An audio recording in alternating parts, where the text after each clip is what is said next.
ماشاءاللہ ہمارے جو ساتھی ہیں محمد ابراہیم خلیل اللہ، یہ ڈیمو انشاءاللہ آپ کی طرف دے رہے ہیں. آپ پہلے ان کے لیے دعا کریں کہ اللہ تعالیٰ ان کو درازی عمر بالخیر عطا فرمائے، اور اللہ تبارک و تعالیٰ ان کا سایہ ان کے گھر والوں پر تا دیر قائم فرمائے. موت تو آنی ہے، ہر ایک کو مرنا ہے، اور اللہ ہمیں اچھی موت عطا فرمائے انشاءاللہ. لیٹ جائیے آپ، اس تھوڑا نیچے ہو جائیے.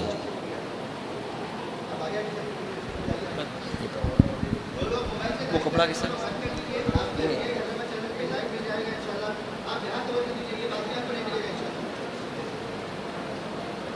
دیکھیے، ابھی مرنے والے نے جو کپڑے پہنا ہے تو لنگی ہے یا بنیان ہے، تو سب سے پہلے ہم جو ہے اس کے بدن پر کپڑا ڈال دیں گے اس طریقے سے. اب ڈالنے کے بعد میں جس طرح ہم اپنی زندگی میں اپنے سطر کی حفاظت کرتے ہیں، اسی طرح مرنے والے کے سطر کی بھی حفاظت کرنا ہم پر لازم ہے. اب اسی طرح کپڑے کے نیچے سے جو ہے ناڑا کھول کر کے پجامہ لوز کریں، اور دونوں پیروں سے اس طرف سے پیر اٹھا کر کے پجامے کو نکال دیں. اس طرح اٹھا لیں. کبھی زیادہ ٹائٹ ہو تو ایک آدمی کمر پکڑے اور اس طرح اونچا کر کے دونوں پجامے نیچے سے دونوں پیر کے کھینچ لیے جائیں. ہاں، یہ پکڑ. یہ دونوں پجامے کھینچ لینے کے بعد کیا ہوگا؟ اب اگر بنیان پہنا ہے، کرتا پہنا ہے، تو یہ جو ہے بنیان ہے، تو اس طریقے سے ہم کینچی چلائیں گے، یہاں سے لے کر کے گلے تک یہ کاٹ دیں گے. کیونکہ کپڑے کو بچانے میں جائیں گے تو میت کو ہاتھ پیر موڑنے پڑیں گے، تکلیف ہوگی. اس لیے یہاں سے کینچی چلائیں گے، سینے گلے تک یہ حصہ کاٹ دیں گے. پھر یہاں سے یہ آستین کو برابر اسی طرح کاٹیں گے. یہ آستین کو اسی طرح کاٹتے ہوئے یہاں گلے تک لائیں گے. اس کے بعد یہ جو حصہ ہے بغل سے لے کر یہاں سے کٹا ہوا، یہاں سے کاٹ دیں گے، یہاں سے کاٹ دیں گے، تو اوپر کا حصہ اوپر ہو جائے گا، نیچے کا حصہ نیچے چلا جائے گا. اب اوپر کا حصہ تو ہم نے اسی طرح کپڑا ہٹا دیا، اور نیچے کا حصہ اس طرح پلٹ کر کے ان کا جو کپڑا ہے وہ ادھر دھکیل دیں گے. جیسے بھی میں ہوں تو میری طرف دھکیل دوں اس طریقے سے، اور اس طرح موڑنے کے بعد میں پھر یہاں سے وہ کپڑے کو کھینچ لوں. تو اب یہ بدن پورا برہنہ ہو گیا، سر سے لے کے پیر تک. اب جیسے ہی برہنہ ہو گیا، ہم پانی کا استعمال کریں گے. پانی ضروری نہیں کہ ہم گرم پانی ہی استعمال کریں. اگر گرمی کا موسم ہے، آپ نے گرم پانی استعمال کیا تو باڈی کی کیپیسٹی ہو جائے گی، باڈی جلدی ڈیکمپوز ہو جائے گی. تو گرمی کا موسم ہو تو ٹھنڈے پانی سے غسل دیں، گرمی کا موسم ہو تو ٹھنڈے سے دیں، سردی کا موسم ہو تو گرم پانی سے دے دیں گے، چلے گا. اچھا، گرم پانی بھی اتنا کھولتا ہوا نہیں ہونا چاہیے. آپ نے دیکھا ہوگا کبھی کبھی میت کے گھر کے باہر اتنا بڑا دیگ ڈال دیتے ہیں، وہ دیگ پہ پانی پکتا رہتا ہے. تو اتنے زیادہ پانی کی بھی ضرورت نہیں ہے. 3 سے 4 بکیٹ پانی بڑی بڑی کافی ہے انشاءاللہ. ٹھیک ہے. تو ابھی آپ نے سب سے پہلے کپڑے پھاڑ کر کے اتار دیے. اب آپ کاٹن لیں گے، روئی لیں گے، روئی. کیونکہ کبھی کبھی ہارٹ اٹیک کی جو باڈی ہوتی ہے، ان کے کان سے ناک سے خون نکلتا رہتا ہے. جیسے ہمارے بزرگوں نے، اعلیٰ حضرت نے فرمایا کہ جنازے کی نماز مسجد میں کیوں نہیں پڑھی جائے. مسجد میں جنازے کی نماز پڑھنا مکروہ تحریمی ہے. کیوں؟ اس لیے کہ میت کو جب آپ غسل دے دیتے ہیں، اس کے باوجود بھی کبھی کندھے پہ رکھ کے آپ ڈولا لے کے چلتے ہیں، تو چلنے میں لوگوں کے کاندھوں پر تبدیل ہوتے ہوتے کبھی کبھی باڈی ہلتی ہے، تو کسی کے منہ سے خون بھی جاری ہو جاتا ہے، ناک سے خون جاری ہو جاتا ہے، کبھی پاخانہ پیشاب بھی بہہ جاتا ہے. تو مسجد اللہ کا گھر، ادب کی جگہ ہے. اسی لیے مسجد میں نماز جنازہ نہیں پڑھی جائے گی. نماز جنازہ ہمیشہ خارج مسجد میں ادا کی جائے گی. ٹھیک ہے. اب آپ نے میت کو لٹا دیا، لٹا کے کپڑے پھاڑ دیے، اور کپڑے پھاڑ کر کے پورا برہنہ کر دیا. کبھی کبھی ایسا ہوتا ہے کہ ہاسپٹل کی باڈی ہوتی ہے تو کہیں نہ کہیں انجیکشن کے چھوٹے چھوٹے اسٹیکر لگے ہوتے ہیں، کمر کی طرف ہوتے ہیں. کبھی اللہ نہ کرے بیڈ سول ہو گیا تو پیچھے بڑا پھوڑا ہو گیا، تو وہاں بہت ساری روئی اور بہت ساری چندی بھر دیتا ہے ڈاکٹر یا وارڈ بوائے. تو یہ تمام چیزوں کو ان کے بدن سے جدا کر دیں. جو نیڈل کے اگر کچھ اسٹیکر لگے ہیں تو اس کو صاف کر لیں پورے بدن سے. یہاں پر کبھی کبھی ڈائلیسس وغیرہ ہوتا ہے تو یہاں پر بھی اسٹیکر لگے ہوتے ہیں، اس کو نکال لیں. پورے بدن سے ایسی چیزوں کو ہٹا دیں جہاں پانی پہنچنے سے ہم کو دقت ہوتی ہو. تو پورے بدن کو چیک کر لیں، بدن کے وہ تمام اسٹیکر کو صاف کر دیں. اب سب کے بعد سب سے پہلے ہم میت کو وضو کرائیں گے. وضو میں ہمارے 4 فرض ہیں. کیا 4 فرض ہے؟ چہرے کا دھونا، کونیوں سمیت ہاتھوں کا دھونا، چوتھائی سر کا مسح کرنا اور ٹخنوں سمیت پیر کا دھونا۔ یہ 4 فرض ہیں، لیکن مسواک کرنا سنت، کلی کرنا سنت، غرغرہ کرنا سنت، ناک میں پانی چڑھانا سنت ہے نا، یہ سب سنتیں ہیں۔ اب میت کے ساتھ ہم سنتوں کے ساتھ غسل دیں گے تو کیا کریں گے؟ سب سے پہلے پانی لے کر کے گٹوں سمیت ہاتھ دھلا دیں گے۔ ایک صاحب کو بولیں گے تم پانی ڈالو، اور ہم اس طریقے سے ان کے مرنے والے کو ہاتھ اچھی طریقے سے صاف کر لیں گے۔ انگوٹھی ہوگی تو ہٹا دیں گے، چھلا ہوگا تو ہٹا دیں گے، کوئی چیز ہوگی تو اچھی طریقے سے ان کے ہاتھ کو دھو کر کے سیدھا ہاتھ دھو لیں، پھر الٹے ہاتھ کے اوپر اسی طرح پونچوں سمیت ہاتھ دھلا دیں۔ ٹھیک ہے، اب جیسے آپ نے ہاتھ دھلا دیا، روئی جو ملتی ہے، روئی کو اس طریقے سے مل کر کے لمبی بنا لیں، لمبی بنا کر کے اب ہم مسواک کریں گے۔ تو مرنے والے کے منہ کھول کر کے دانتوں میں اس طرح مسواک کریں گے، اور مسواک سے مراد وہی روئی کی پھوریری دانتوں پر ملیں گے۔ ایک آدمی کے ہاتھ میں پلاسٹک بیگ دیں گے، اسی میں غلاظت ڈالتے چلے جائیں گے، ایک چھوٹی سی تھیلی میں اپنے 3 مرتبہ دانتوں کو صاف کر کے وہ روئی پھینک دیا، پھر اسی طریقے سے 3 روئی بنا کر کے ناک کے اندر کی جو ہے وہ گندگی صاف کریں گے، سیدھے ناک کی 3 مرتبہ، پھر 3 روئی بدلتے جائیں گے الگ الگ، اور الٹے کان ناک کی طرف 3 مرتبہ آپ نے ناک صاف کر لیا۔ کاٹن ہے؟ ہاں نہیں، کاٹن لائے نہیں، روئی کاٹن سمجھ رہے نا آپ، روئی ہاں، تو روئی کو کبھی کبھی گیلی بھی کر دیں۔ سوکھی کرنے میں کیا ہوتا ہے، 2 ٹائپ کی روئی آتی ہے، ایک روئی آتی ہے میڈیکل روئی ہوتی ہے، وہ بڑی اچھی ہوتی ہے، دوسری کفن کے ساتھ ایسی آتی ہے کہ وہ بدن پر چپک جاتے ہیں، روئیں روئیں، دیکھا ہوگا آپ نے۔ تو کوشش کریں کہ میڈیکل کی جو روئی ہوتی ہے وہ اچھی ہوتی ہے، ورنہ کیا کریں، اس کو بھیگا دیں، گیلی کر لیں، گیلی کر کے ناک کے اندر کی غلاظت کو صاف کر لیں۔ جب ناک کی دونوں طرف پھریری بنا کر آپ نے گندگی ناک کی صاف کر دی، اب ناک اور منہ کو پکڑ کر کے چہرے پہ پانی ڈالیں، ایسا ڈالیں کہ ناک میں پانی نہ جائے، بلکہ اس طرح پکڑ کر کے پورے چہرے پہ پانی ڈال دیں، ناک روک کر کے سوراخ کو اس طرح پانی ڈالیں کہ پورے چہرے پہ پانی پہنچ جائے۔ پھر دونوں ہاتھوں کو کونیوں سمیت دھو لیں، پھر ہاتھ بھگا کر کے چوتھائی سر کا اس طرح مرنے والے کا سر کا مسح بھی کر لیں۔ اس کے بعد سیدھے پیر کو ٹخنوں سمیت دھونا ہے، ایک آدمی پانی بہاتا جائے اور ہم انگلیوں کی خلال کے ذریعے انگلیوں کو ایک ایک صاف کرتے ہوئے سیدھا پیر الٹا پیر دھو لیے۔ اب یہ دھونے کے بعد میں احتیاطاً پورے بدن پہ پانی بہا دیں۔ اب بدن پہ پانی بہانے کے بعد کیا کریں گے، دونوں پیر پھیلا دیں گے مرنے والے کے، دونوں پیر پھیلا دیا۔ اب اس طرح ایک دوسرے آدمی کی مدد سے مردے کو اٹھا کر بٹھانے کی کوشش کریں،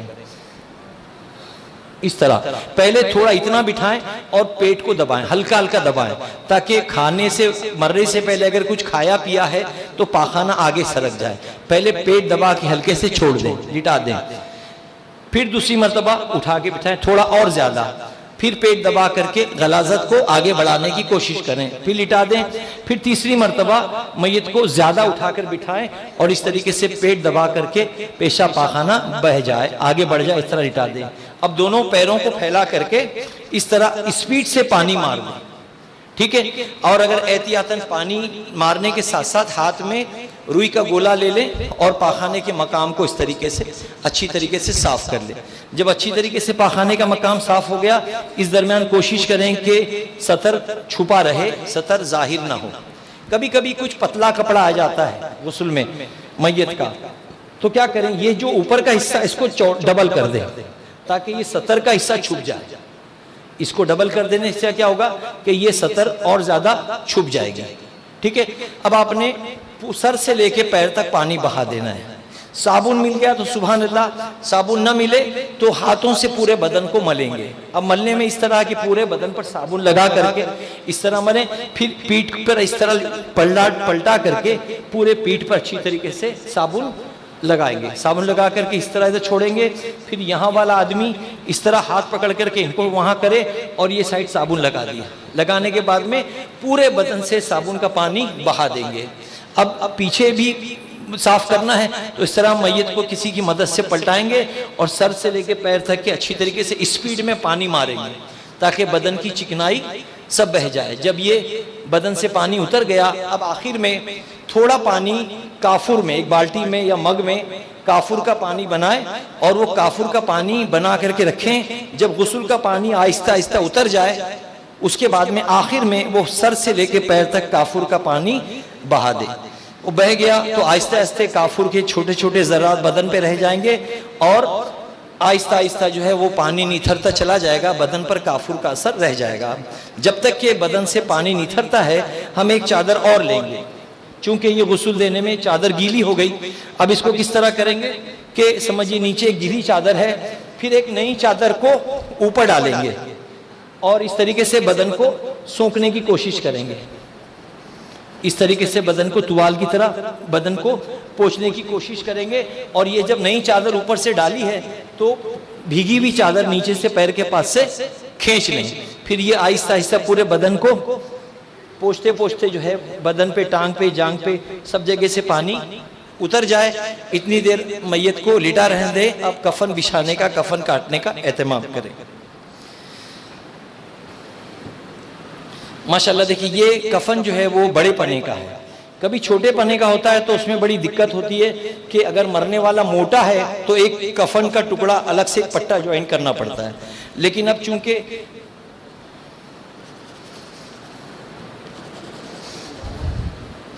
نہیں، غسل میں کوئی دعا نہیں ہے، یہ کپڑا اچھا ہے، ورنہ اس طرح کرنے میں کیا ہوتا ہے سب کانجی نکل جاتی ہے تو بالکل ایک پتلا پردہ ہو جاتا ہے۔ اب ہم کیا کریں گے، میت کی سائز لینا ہے۔ میت کی سائز لینے میں کیا کرتے ہیں، یہ سائٹ کا جو کپڑا ہے، کپڑے کا جو کونے کا حصہ ہے، اس کی لمبی سائز لیتے ہیں، یہ پھاڑتے ہیں۔ یہ دو کام، ایک تو سائز لینے میں بھی کام آ جاتا ہے پلس باندھنے میں بھی کام آتا ہے۔ دیکھیے دھواں اڑ رہا ہے نا، اس میں پاؤڈر اڑتا ہے نا۔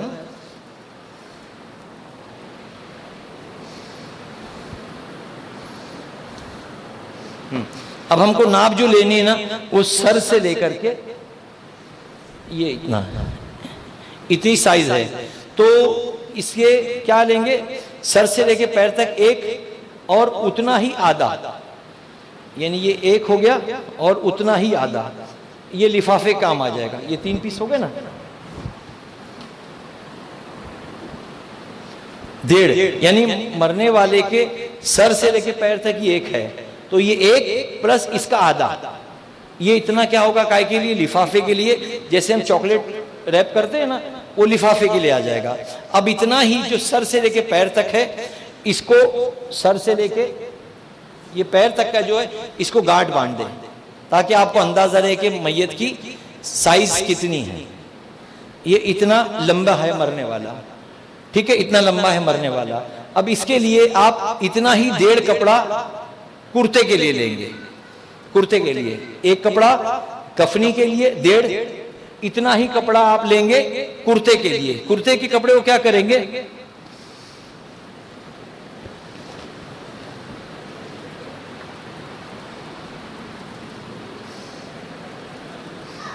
یہ جیسے آپ نے جو ان کی ایک سائز میں، فل سائز میں ایک سائز اور اس کا ہاف،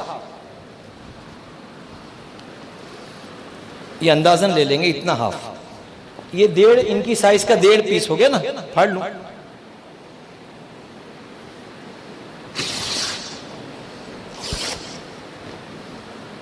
اب یہ دونوں چھیڑوں کو ملا دیں گے،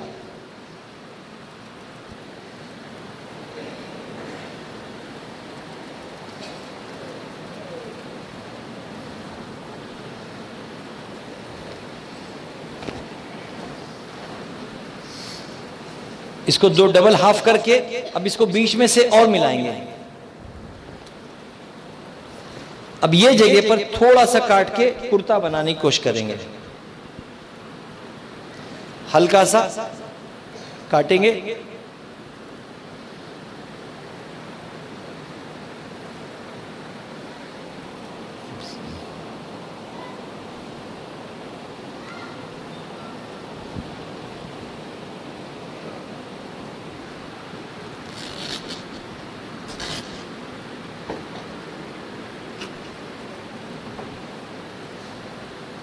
یہ جو ہے کرتا بنے گا اس طریقے سے، بیچ میں سے اس کو پھاڑیں گے اور شولڈر کی طرف سے زیادہ پھاڑیں گے اور سینے کی طرف سے کم پھاڑیں گے۔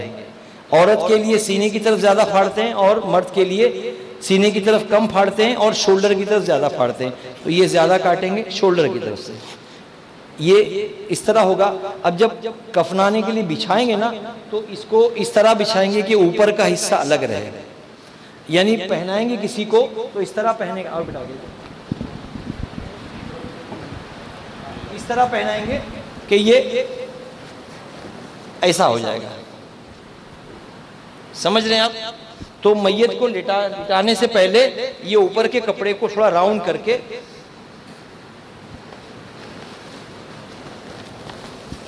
اس طرح بچھا دیں گے زمین پر.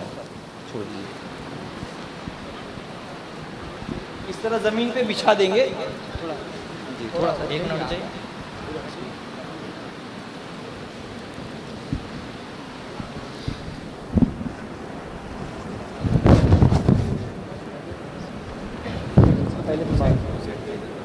پہلے کفنی بچھائیں.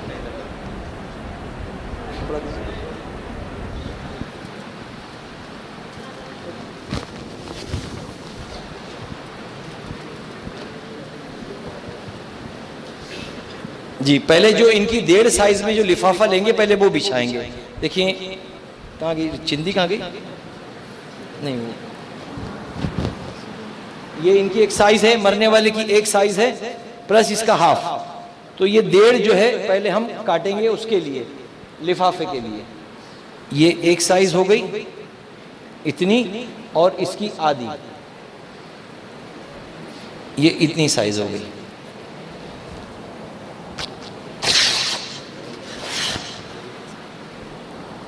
ٹھیک ہے, اب پہلے یہ بچھائیں گے. بچھائیے. اور ایک کپڑا ہے. اچھا, یہ جو ہم نے سائز کے لیے کپڑا لیا ہے نا, یہ ہم کو کام میں لانا ہے. یہ کمر بند اور پیر کے پاس کا اور سر کے پاس کا بندھن بنا ہے. کپڑا اچھا نہیں, کچا کپڑا ہے.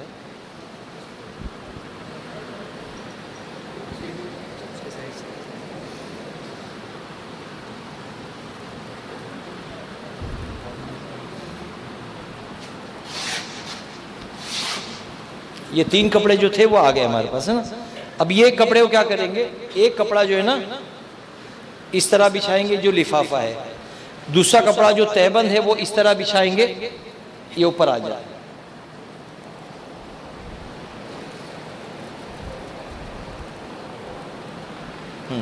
تیسرا کپڑا جو کرتا ہے اس کو ایسا بچھائیں گے.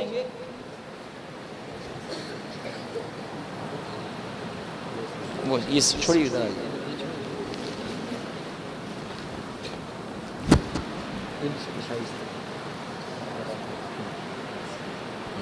اچھا, پہلے ہم نے کتابوں میں پڑھا ہے کہ پہلے کے لوگ جہالت کرتے تھے. کیا کرتے تھے؟ یہ جو کرتا ہے انہیں کفن بچانے کے لیے جہالت کرتے تھے. ہم نے یہ جتنا کپڑا پیچھے لیا ہے اتنا ہی آگے لیا ہے. تو پہلے کے لوگ کیا کرتے تھے, پیچھے آدھا کپڑا لیتے تھے. یعنی میت کے لیے آگے سے تو پورا بدن چھپا ہے اور پیچھے اتنا ہاف ہوتا تھا. تو یہ اتنا کپڑا بچانے میں لوگ جہالت کرتے تھے. لیکن صحیح طریقہ یہ کہ جتنا کپڑا آگے ہو اتنا ہی کپڑا پیچھے ہونا چاہیے. تو اب اس کو اس طرح لٹا دیا, بچھا دیا.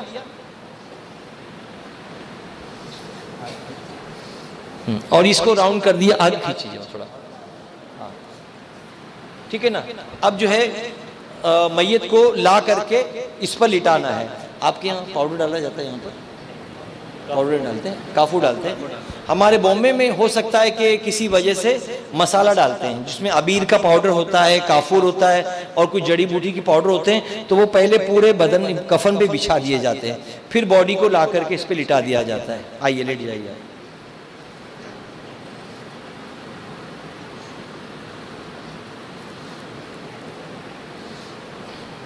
اس طرح لٹایا جائے کہ یہ جو ہم نے گلا بنایا ہے اسی کے اوپر سر ہو. بس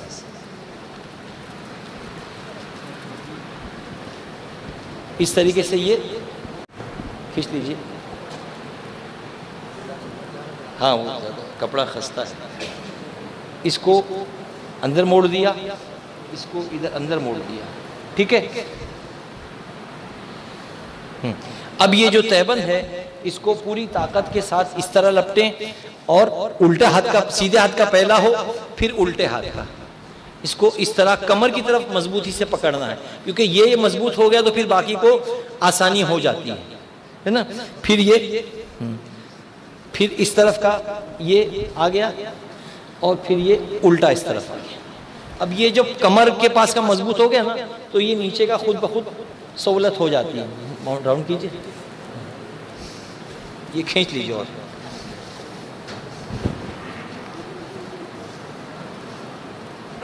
اوپر شاید کپڑا زیادہ ہو گیا ہوگا, اوپر زیادہ کپڑا رہ گیا ہوگا نیچے کا. ہاں یہ جو بندھن تھا یہ کمر کے نیچے سے ہم نے پاس کر دیا. اس کو اس طرح کریں کہ ایک اچھا اس طرح گارڈ چون لے لیں اور ان کو پلٹائیں ادھر, یہ ڈال دیں, ادھر ڈال دیا, وہ پکڑ لیجئے. ہاں اب یہ چھوڑ دیا. اب یہ یہاں جب پلٹیں گے تو یہاں بڑا کپڑا چندی زیادہ آ جائے گی. یہ لے کر کے ہم نے پہلے کمر پہ باندھ دیا. یہاں رکھی, انگلی رکھو, 1.5 گاٹھ ہو گئی. اسی طرح پیر کی طرف باندھ دیا. اب سرانے کی طرف بھی اسی طریقے سے.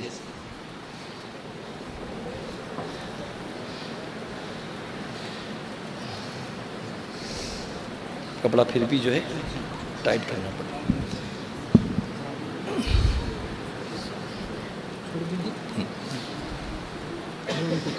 اس کو گھما ایسا, نیچے کپڑا زیادہ کم رہ گیا, اوپر آ گیا زیادہ.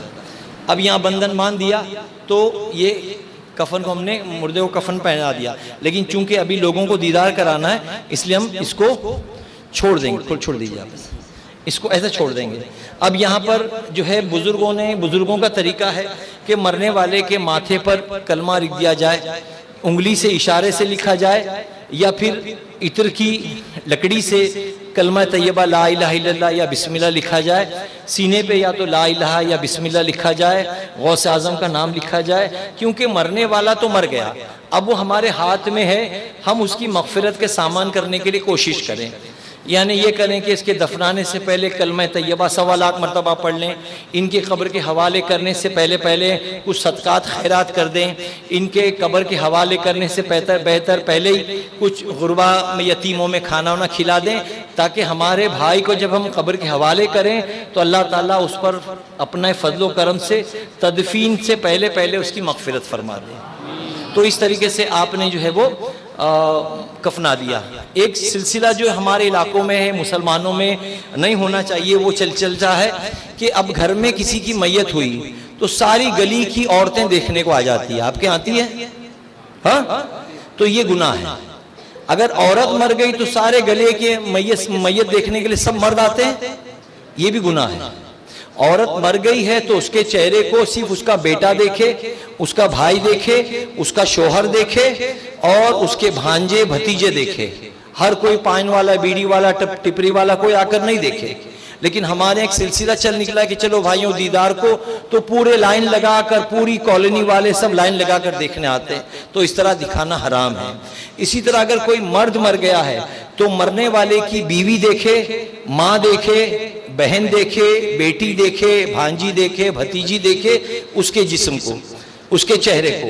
اس کے علاوہ اس کی بھابھی بھی نہیں دیکھ سکتی, اس کی ممانی بھی نہیں دیکھ سکتی, اس کی چاچی بھی نہیں دیکھ سکتی. لیکن ہمارے ہاں مزاج بالکل ایسا بنا ہے کہ ہم روک بھی نہیں پا رہے ہیں اور بول بھی نہیں پا رہے ہیں. تو اگر ہو سکے تو آپ کوشش کریں کہ مرنے والے کو صرف اس کے اعز و اقارب میں وہ دیکھیں جن کا دیکھنا ان کے لیے حلال و جائز ہے. ہر کوئی دیکھنے کے لیے نہ آئے. اچھا, بعض جگہ کے لوگ اتنی جہالت میں آ گئے کہ مرنے والے کی بیوی کو دیکھنے نہیں دیتے. بیوی مر گئی, شوہر کو لوگ بولتے ہیں نہیں تیرا نکاح ٹوٹ گیا, اب تو نہیں دیکھ سکتا. ایسا بھی ہونے لگا ہے. اور بعض علاقے میں ایسا ہو گیا, شوہر مر گیا تو بیوی کو روک لیتے ہیں کہ نہیں ابھی نکاح ٹوٹ گیا, تم جا کر نہیں دیدار کر سکتی. تو یہ بالکل غلط ہے. شوہر اگر چاہے تو اپنی بیوی کو جو ہے دیکھ سکتا ہے, چھو سکتا ہے. اور بیوی اگر چاہے تو شوہر کو غسل بھی دے سکتی ہے. بیوی شوہر کو غسل بھی دے سکتی ہے. مرد اپنی بیوی کو غسل نہیں دے سکتا. البتہ بیوی اپنے شوہر کو غسل بھی دے سکتی ہے اگر کوئی نہ ہو, اور لوگ ہیں تو پھر لوگ مرد ہی حضرات ہی اس کو غسل دیں. تو غسل دینے کے بعد دیکھنے والوں میں مرنے والے کے وہی لوگ دیکھیں جن سے اس کا رشتہ جو ہے وہ جائز رشتہ ہے وہی لوگ دیکھیں، ہر کوئی ایرا غیرہ عورتیں آ کر نہ دیکھیں، اور عورت کی لاش کو ایرا غیرہ مرد بھی نہ دیکھیں، بلکہ جو اس کے ورثہ ہیں، جو اس کے محرم ہے وہی اس کا دیدار کریں. ٹھیک ہے.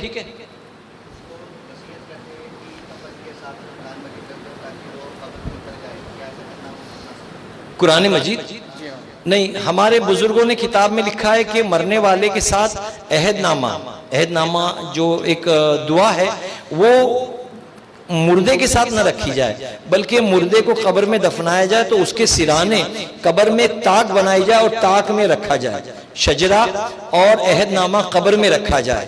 یہ اس لیے کہ ممکن ہے اس کے شجرہ اور اس کا عہد نامہ اللہ تعالیٰ اس کے لیے مغفرت کا سامان فرما دیں.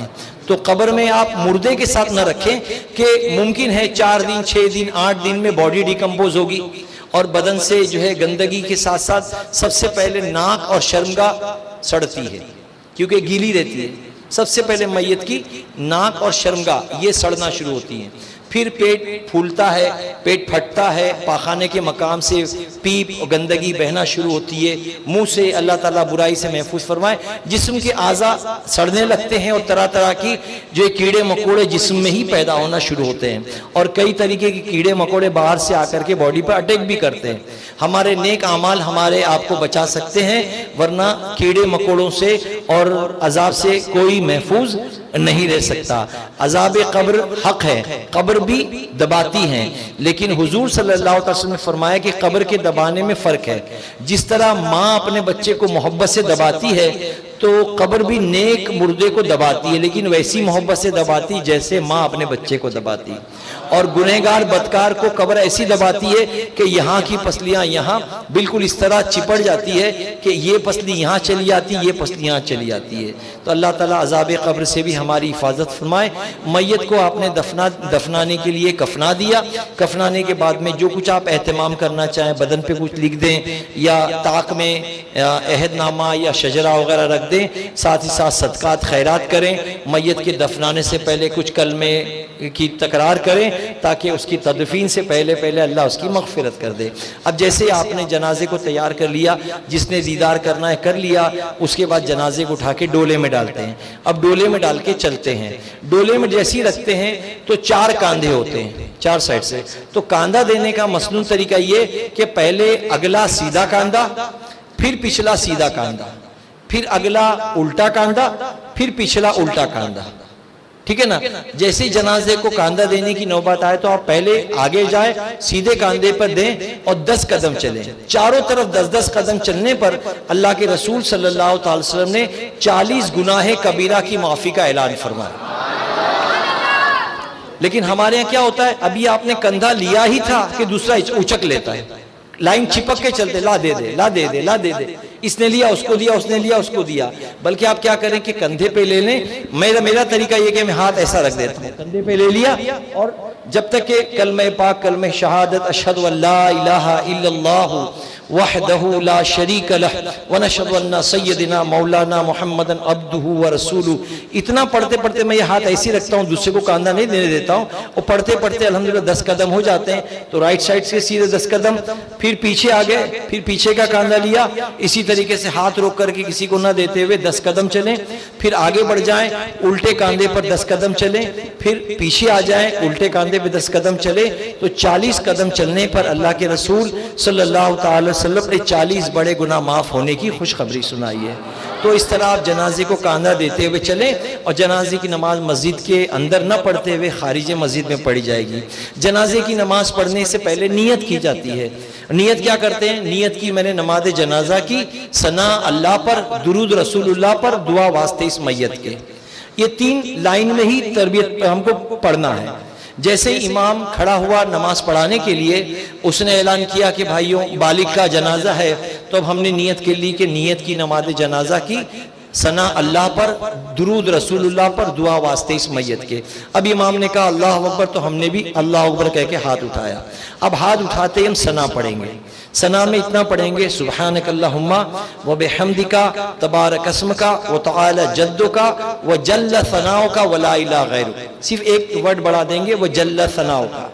اس کے بعد میں امام صاحب کہیں گے اللہ اکبر تو ہم ہاتھ نہیں اٹھائیں گے، ہاتھ باندھا رہے گا اور ہم اللہ اکبر کہیں گے اور درود شریف پڑھیں گے، اللہم صلی علی سیدنا محمد وعلی آل سیدنا محمد کما صلیت علی سیدنا ابراہیم وعلی آل سیدنا ابراہیم انک حمید مجید، اللہم بارک علی سیدنا محمد وعلی آل سیدنا محمد کما بارکت علی سیدنا ابراہیم وعلی آل سیدنا ابراہیم انک حمید مجید۔ اب امام صاحب نے تیسری تکبیر کہی اللہ اکبر، تو اب دعائے میت پڑھیں گے۔ کتنی پیاری دعا ہے، اللہم اغفر لی، اے اللہ بخش دے، حینا و میتنا۔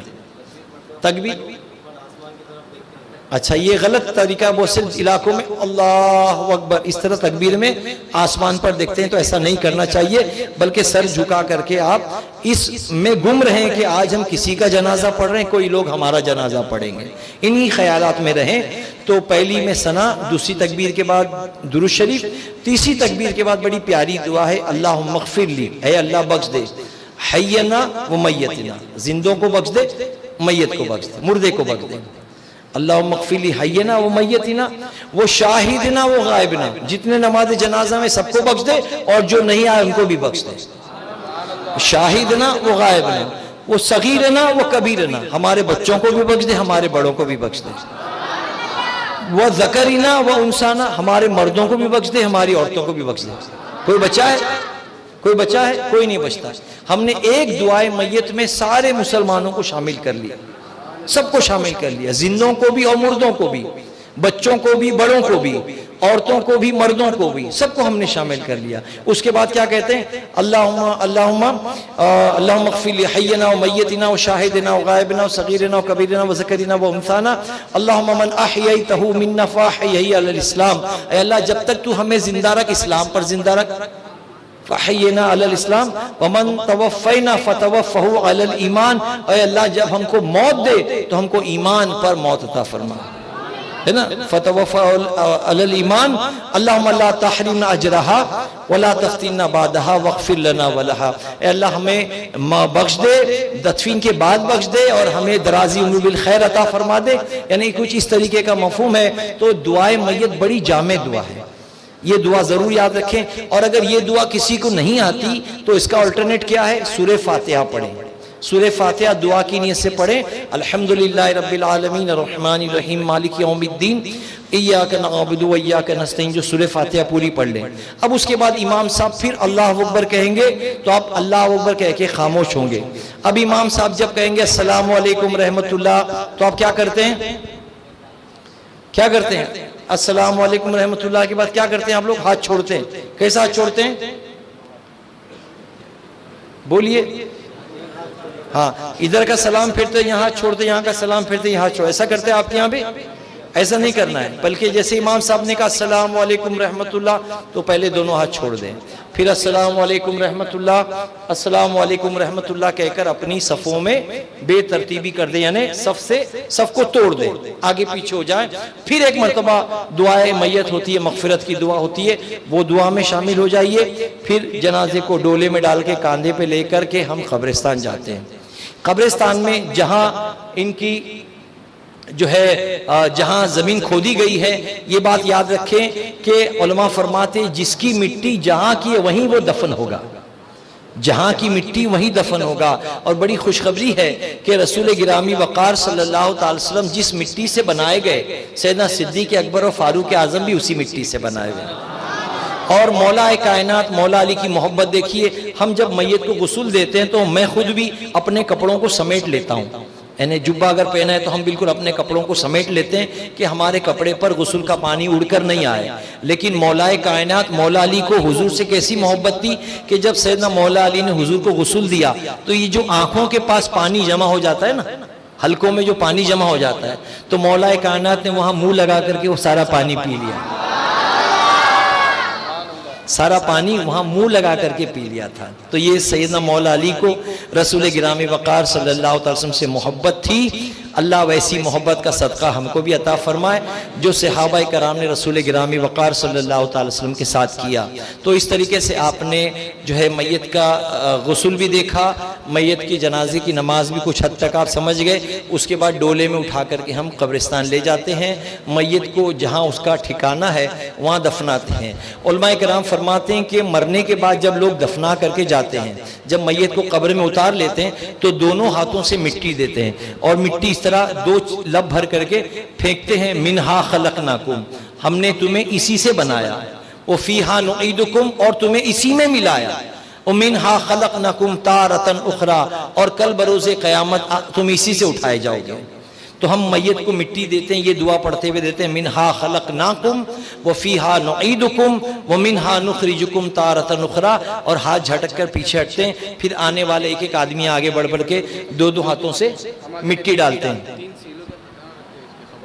ہاں اب وہ الگ الگ ڈیپینڈ، ہمارے ہاں آپ کے یہاں پر ایک باکس ٹائپ کا کرتے ہیں، پتھر کی سیل رکھتے ہیں، ہمارے یہاں کبھی بعض ایسی کراس لکڑیاں رکھتے ہیں، بعض جگہ تختے رکھتے ہیں، یہ الگ الگ علاقوں کے نمی زمین کے مناسبت سے ہے، ورنہ قبر ہمیشہ بغلی قبر بنانا سنت ہے، یعنی قبر اتر کر پھر اندر اور کھودی جاتی ہے، اس کو بغلی قبر کہتے ہیں جو حضور کی ہے، یعنی زمین میں اترنے کے بعد میں اندر ایک ڈرا ٹائپ کا، دراز ٹائپ کا ہوتا ہے، زمین اندر سے کھودی جاتی ہے، باڈی کو ایل ٹائپ کا، ایسا جا کے ایسا، تو باڈی کو اندر دبا کر کے مٹی ڈال دیتے ہیں۔ تو اس وقت جب مٹی باڈی کو اندر ڈالتے ہیں، اس کے چہرے کا رخ، سینے کا رخ قبلے کی سمت ہوتا ہے، اس طریقے سے لٹا کر کے مٹی ڈال دیتے ہیں، جس کو بغلی قبر کہتے ہیں، وہ سنت ہے، وہ الگ الگ مٹی کی الگ الگ جگہ تاثیر ہے، تو مدینہ منورہ میں بغلی قبر بن جاتی ہے، ہمارے ان علاقوں میں بغلی قبر نہیں بنتی، اس لیے کہ اگر وہ ایل ٹائپ میں کھودنے جاتے ہیں تو مٹی بیٹھ جاتی ہے، تو یہ ہمارے یہاں فیزیبل نہیں ہے، پریکٹیکلی نہیں ہو پاتا۔ تو بہرحال قبر میں حوالے کرنے کے بعد جب دو دو ہاتھ سے مٹی ڈالتے ہیں، قبر کو لیول کرتے ہیں، اس پر تھوڑا مٹی زیادہ ڈالتے ہیں۔ ایک حدیث شریف کا مفہوم ہے کہ قبر کو اونٹ کے کوہان کی طرح بناؤ، جیسے بیل پر ہم ہوتا ہے، گائے پر ہم ہوتا ہے، اونٹ پہ ہم ہوتا ہے نا اس کا اوپر، جس کو سلامی کہتے ہیں، تو قبر کو بھی اسی طرح سلامی کی طرح گول اونچی کی جائے تاکہ لوگ اس پر پیر نہ رکھیں۔ تو قبر کو بالکل زمین کے لیول میں نہ کریں، تھوڑی اونچی رکھیں تاکہ لوگوں کو سمجھ میں آئے کہ یہ کوئی عام جگہ نہیں بلکہ یہ قبر ہے، اور اس کا احتیاط کرنے آنے جانے والے احتیاط کریں۔ جب آپ میت کو دفنا چکے، اب حدیث شریف کا مفہوم ہے کہ دفنانے کے بعد اتنی دیر وہاں کھڑے رہیں جتنی دیر میں ایک اونٹ ذبح ہو جائے اور اس کی بوٹی بن جائے، اتنی دیر کھڑا ہونا ہے۔ یہ بدعقیدہ لوگ ہیں کہ مر گئے مردود، فاتحہ نہ درود، ہاتھ جھٹکا اور نکل لیے۔ الحمدللہ ہم تو مرنے والے کے ساتھ دفنانے کے بعد ہم کافی دیر کھڑے رہتے ہیں، کچھ ذکر و اذکار کرتے ہیں، پڑھتے ہیں، نہیں تو کچھ اذان تو دیتے ہیں۔ اب اذان قبر کبھی کبھی کچھ لوگوں کے پیٹ میں دکھتا ہے کہ اذان قبر کیوں دیتے ہیں، تو یاد رکھیں اگر بارش نہ ہو تو اذان دی جائے، آندھی چلے تو اذان دی جائے، بارش بہت ہو گئی تو اذان دی جائے، کہیں آبادی میں لائن سے آگ لگ جائے تو اذان دی جائے، یہ اذان کی برکت ہے کہ اذان کی برکت سے وہ آگ بجھ جائے گی۔ تو اذان کئی جگہ پہ دی جائے، بچے کے پیدائش پہ اذان دی جائے، کبھی کوئی شوہر کوئی آدمی تلوار لے کے نکلا اور میں کسی کا قتل کر دوں گا، مارنے جا رہا تھا، کچھ لوگ پیچھے سے پکڑ لے اور ایک آدمی اس کے کان میں جلدی جلدی اذان دے، تو اذان کی آواز سے شیطان بھاگتا ہے اور اس کا غصہ ٹھنڈا ہو جاتا ہے۔ تو اذان کئی جگہ دی جاتی ہے۔ تو ایک حدیث شریف کا مفہوم ہے کہ میرے آقا نے فرمایا کہ اذان کی آواز سن کر شیطان گوس کرتا ہوا بھاگتا ہے، ہوا خارج کرتا ہوا بھاگتا ہے۔ تب علماء فرماتے ہیں میت کو جب قبر میں لٹا دیا جاتا ہے تو فرشتے آتے ہیں جو ہے اپنے دانتوں سے زمین کو چیرتے ہوئے قبر میں آتے ہیں۔ بھائی اٹھ کے بیٹھ جائیے، قبر میں آتے ہیں، اور قبر میں آنے کے بعد میں منکر نکیر قبر میں جب آ جاتے ہیں تو مردہ بھی اٹھ کر بیٹھ جاتا ہے۔ اب قبر میں کون ہوتا ہے؟ سوال پوچھنے والے فرشتے، مردہ اور شیطان بھی آ جاتا ہے۔ اب شیطان آ کر کے مردے کو بھی ورغلانے کی کوشش کرتا ہے، مردے کو بھی ورغلانے کی کوشش کرتا ہے۔ تو اگر کوئی سرانے کھڑے ہو کے اذان دیتا ہے تو اذان کی آواز سن کر شیطان قبر سے بھاگ جاتا ہے، تو مرنے والے کو اذان کے جواب میں اذان میں اس کے جواب بھی مل جاتے ہیں، اور اطمینان سے مرنے والا فرشتوں کے سوالات کے جوابات بھی دے دیتا ہے۔ تو اسی لیے ہم جنازے کو دفنانے کے بعد میت کو ہم اذان دیتے ہیں. اذان اس لیے دی جاتی ہے کہ اذان کی وجہ سے مرنے والے کے لیے اللہ تعالیٰ کچھ آسانیاں پیدا فرما دیں. تو الحمدللہ اذان قبر بھی دے دی جاتی ہے. جو کچھ فاتحہ ہم کو اللہ کا کلام پڑھتے ہیں وہ پڑھنے کے بعد میں ہم میت کو دفنانے کے بعد کچھ دیر کھڑے رہیں, نکل جائیں. یہاں بعض علماء فرماتے ہیں مرنے والے کا بیٹا بھائی وغیرہ اذان دے تاکہ مرنے والے کو انسیت ہو کہ میرا باپ کھڑا ہے, میرا بھائی کھڑا ہے, میرا بیٹا کھڑا ہے. اس کو انسیت ہو کہ کوئی سب مجھ کو چھوڑ کے نہیں گئے بلکہ میرا اپنا اوپر کھڑا ہے. تو فرشتوں کے سوالات کے جوابات دینے میں آسانی ہوتی ہیں. جو ہے تفسیر البیان میں فرمایا گیا میت کو دفنا کر لوگ 40 قدم دور جاتے ہیں تو سوال کرنے والے فرشتے آتے ہیں. آنے کے بعد میں اگر وہ نیک ہے مرنے والا تو پہلے جہنم کی کھڑکی کھولی جاتی ہے, جہنم کی گرم گرم ہوا آتی ہے, پھر جہنم کی کھڑکی بند کر دی جاتی ہے. اب جنت کی کھڑکی کھول دی جاتی ہے اور کہا جاتا ہے سو جا ایسے جیسے دلہن سوتی ہے. وہ جنت کی ہوا کھاتے کھاتے قبر میں سو جاتا ہے. اگر گنہگار کی قبر ہے تو فرشتے پہلے جنت کی کھڑکی کھولتے ہیں, جنت کی کھڑکی کھول کے ٹھنڈی ٹھنڈی ہوا آتی ہے, اب وہ بند کر دیتے ہیں. پھر جہنم کی کھڑکی کھولتے ہیں اور جہنم کی گرم گرم ہوا اس کی قبر میں آتی ہے. تو اس میں کیا ہے دیکھیں, اگر باہر کا ٹیمپریچر باہر -4 میں چل رہا ہے, -0 میں چل رہا ہے اور مسجد میں اے سی لگائے تو آپ کو اے سی کی قدر ہوگی؟ باہر برف گرے اور مسجد میں اے سی ہے تو آپ کو اے سی کی قدر نہیں ہوگی. جب باہر گرم ہو اور مسجد میں اے سی ہو تو اے سی کی قدر ہوگی نا. تو اسی طرح فرشتے اس کو نیکوکاروں کو پہلے جہنم کی کھڑکی کھول کے دکھاتے ہیں کہ یہ آگ کی کھڑکی ہے, جہنم کی کھڑکی ہے. اب جب وہ بند کر دی جاتی ہے اور پھر جنت کی کھڑکی کھول دی جاتی ہے تو اس کو احساس ہوتا ہے کہ ہاں یہ ہوا کتنی پیاری ہے, یہ جنت کی ہوا کتنی پیاری ہے, تو اس کو احساس ہوتا ہے. اسی طرح گنہگار کو بھی پہلے جنت کی کھڑکی کی ہوا کھلا دی جاتی ہے ٹھنڈی ٹھنڈی, پھر بند کر دی جاتی ہے. اب جہنم کی کھڑکی کی ہوا آتی ہے, اب اس کا احساس ہوتا ہے کہ ہاں میرے کیے کرے گناہوں کی لذت تو میں نے سہ لیا, میرا ٹھکانہ جہنم ہے. اللہ تعالی ہم سب کو نیک اعمال کرنے کی توفیق عطا فرمائے اور ہمیں جو ہے نیک کام ایسے کرنے کی توفیق عطا فرمائے کہ جس کی بدولت ہماری قبر بھی روشن رہے, ہماری آخرت بھی روشن رہے.